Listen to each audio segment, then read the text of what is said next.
வாழ்க வையகம், வாழ்க வையகம், வாழ்க வளமுடன்.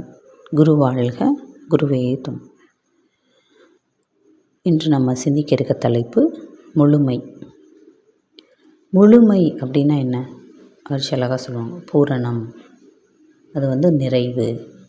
அப்போ நிறைவு அப்படின்னா தான் எந்த ஒரு நிகழ்வானாலும் சரி நமக்கு ஒரு ஃபுல்ஃபில் ஆகுது அப்படின்னு அர்த்தம். அப்போ அந்த முழுமையை நோக்கி பயணிக்கணும் அப்படின்னா நம்ம வாழ்க்கையில் மிக முக்கியமானது என்னது அப்படின்னா ஒரு அறநெறி வாழ்க்கை. அது நமக்கு முக்கியம்.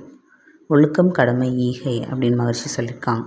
அப்போ முதல்ல அது நம்ம தனி மனித ஒழுக்கத்தில் ஆரம்பித்து அது குடும்பம், அப்படியே சுற்றம், ஊர், உலகம், அப்படியே லைனாக அப்படியே ஃபார்ம் பண்ணி வர்றது எப்போ வரும் அப்படின்னா நமக்குள்ளே அந்த ஒரு அமைதி வந்தால் மட்டும்தான், நிறைவு வந்தால் தான் மற்றவங்களுக்கு நம்ம அதை கொடுக்க முடியும். நம்ம எப்படி ஒருத்தட்ட ஒன்று எதிர்பார்க்குறோமோ அதே மாதிரி நமக்குள்ளே சில நிகழ்வு இருந்தால் மட்டும்தான் அதை மற்றவங்களுக்கு நம்ம டிரான்ஸ்மிட் பண்ண முடியும். அதுதான் நிறைவு. அப்போ முழுமை அப்படிங்கிறது என்னென்னா எல்லாத்துலேயும் ஒரு நிறைவான வாழ்க்கையில் எப்போவுமே ஒரு சந்தோஷமான நிலை, எல்லாத்தையும் கடந்து போகக்கூடிய ஒரு தன்மை, நம்ம முழுசாக அப்படியே நம்மளை அக்செப்ட் பண்ணக்கூடிய ஒரு தன்மை, எது நடந்தாலும் அது நன்மைக்கே அப்படின்னு ஒரு நிறைவு நிலை நமக்கு வருது அப்படின்னா அப்போ தான் நம்ம என்னென்னா இறைநிலையை நோக்கி பயணிச்சிட்ருக்கோம் அப்படின்னு அர்த்தம். இப்போ முழுமையை நோக்கிய பயணத்தில் நம்ம வாழ்க்கையில் எவ்வளவோ பிரச்சனைகள் வரலாம், சங்கடங்கள் வரலாம், கஷ்டங்கள் வரலாம், சந்தோஷங்களும் இருக்கலாம், எல்லாமே இருக்கும். அப்போ எந்தெந்த நேரத்தில் நமக்கு வாழ்க்கையில் என்ன நடக்குதோ அது எல்லாமே நம்மளோட பதிவுகளின் நிலை ப்ளஸ் நம்ம செஞ்ச செயலின் விளைவுன்னு நினச்சி எல்லாத்தையும் ஏற்றுட்டு நம்ம போகணும்.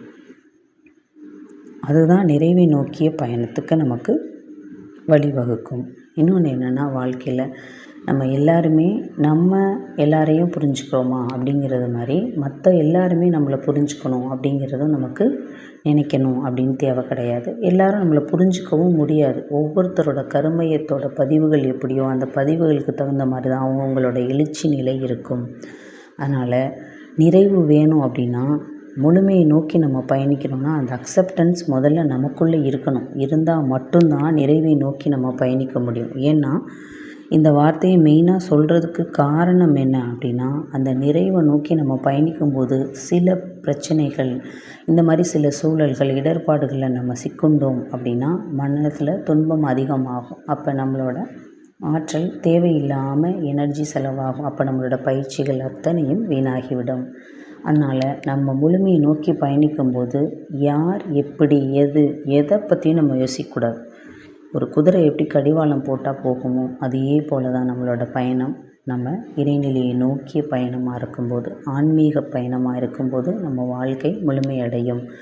நம்ம உணராத அத்தனை பேரும் ஒரு நாள் இறைநிலையோட தன்மையாக நம்ம செயல்படுற நிகழ்வு வர அந்த புரிதல் எல்லாருக்குமே இயல்பாக வரும். அதை நோக்கிய பயணத்தில் தான் நம்ம முயற்சிக்கணும்.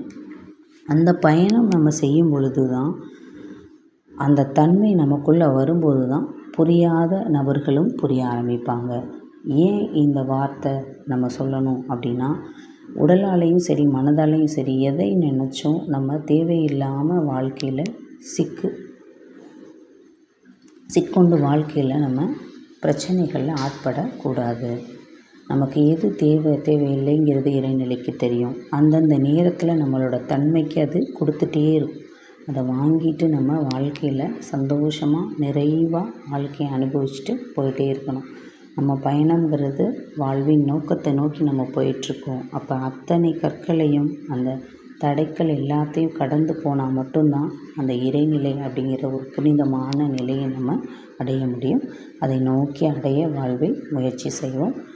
அனைத்து நிலைகளிலும் நிறைவாக வாழ முயற்சி செய்வோம். வாழ்க.